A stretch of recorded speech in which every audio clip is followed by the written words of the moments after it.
Hello everyone, welcome here. Myself Shekhar Metla and I'm the course instructor for this lecture.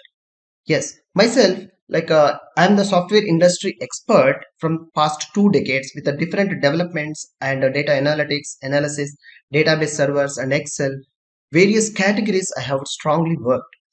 These expertise I have added in this course to making more professionals in these Microsoft Office tools. So here getting started for this course. Let's see here, introduction. Welcome here to use this online tutorial to speed up and slow down videos to complete the program.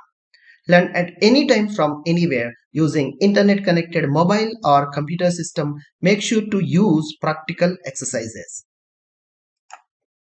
How to get and help.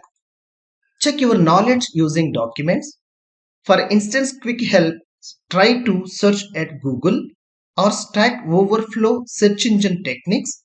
Submit your question and ask in QA forum for details what you have tried with a screenshot of error, what you have practiced. How to approach the course. This is very important.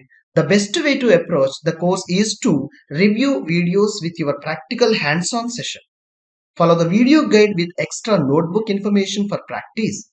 Review certain information by reading examples, part of video session and practice in your way all the levels. Exercise and solution. Few of the sections may have exercise and solutions. So you will be assigned a simple exercise on like a course training section wise. Then if you are practiced, anyhow solution will be provided for this. Thanking you.